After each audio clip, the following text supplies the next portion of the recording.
Alors, je m'appelle Salimata Bokoum, je suis la directrice nationale de plan au Sénégal.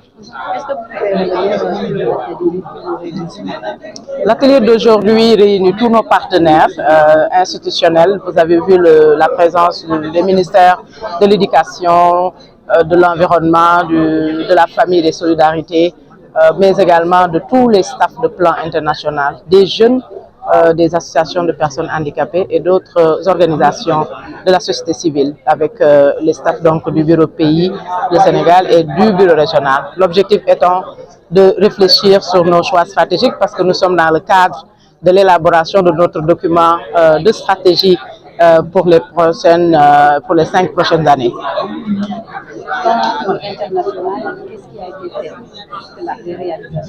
Justement, nous avons déjà évalué le document de stratégie datant de 2021 à 2025, donc les 5 précédentes années, qui ont beaucoup mis l'accent sur nos progrès en termes de renforcement du leadership des jeunes filles, mais également de participation active des enfants avec la mise en place, par exemple, du réseau des enfants ambassadeurs. Donc, beaucoup d'avancées sur les droits des enfants en général, le droit à l'éducation, droit à la protection, droit à l'accès à la santé. Nous avons également beaucoup progressé sur toutes les questions qui concernent la jeune fille, en ce qui concerne la santé de la reproduction, mais également la lutte contre les violences basées sur le genre, mais également l'autonomisation économique des jeunes filles, mais également des femmes.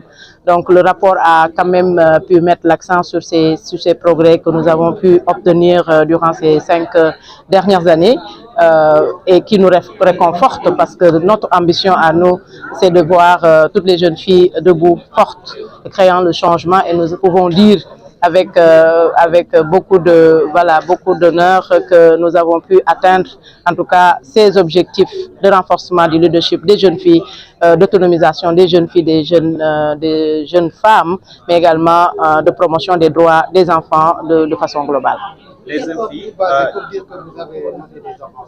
alors, je parlais tout à l'heure du rapport d'évaluation, et ça fait partie du processus d'élaboration du document stratégie, mais également les consultations que nous avons pu mener auprès des ministères, nos partenaires, au niveau des communautés qui ont témoigné de l'impact que notre organisation a sur leur vie, sur leur communauté.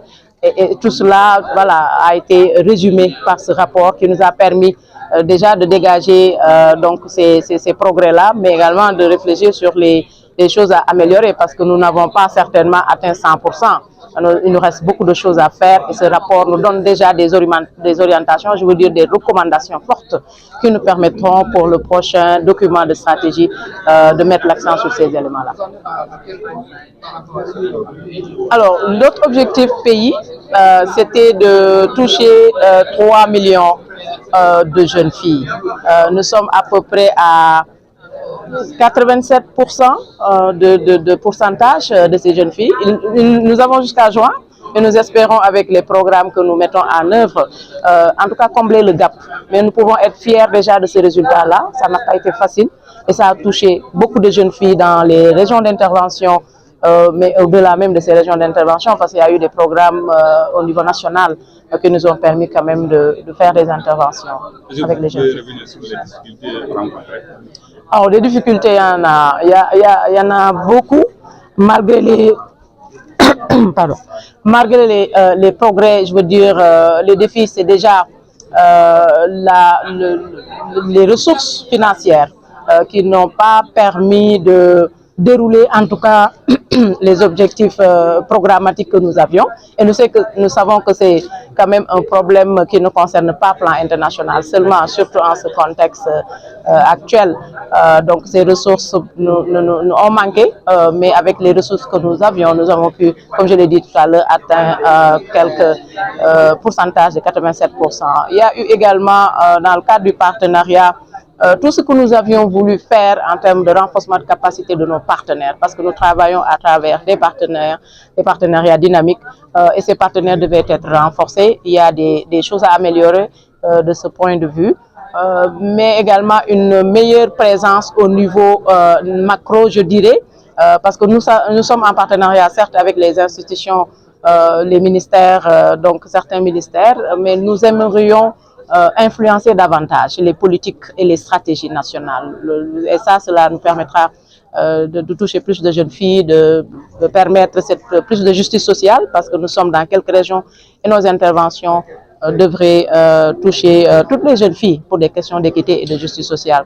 Dans le domaine du genre également, nous avons fait beaucoup de progrès avec des renforcements de capacités sur l'égalité de genre, sur les concepts de genre, mais nous gagnerons, et les recommandations ont mis l'accent également sur ça, à renforcer davantage nos partenaires sur ces questions de genre, et je pense qu'ils sont demandeurs, et le prochain CS nous permettra d'aller dans ce sens. La question de l'inclusion également, nous avons eu des projets pilotes qui prenaient en compte les enfants et les personnes handicapées de façon générale, et c'est vraiment quelque chose que nous aimerions aussi renforcer parce que la demande elle est très forte et nous avons l'expertise nécessaire pour aller dans ce sens avec les associations de personnes handicapées.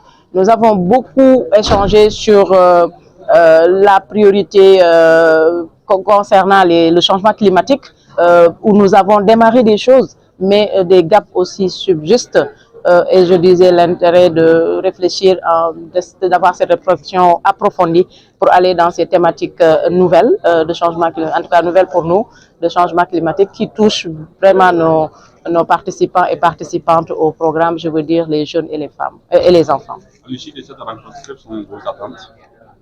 Les attentes, c'est déjà la démarche et les participative. Beaucoup de consultations ont été déjà effectuées.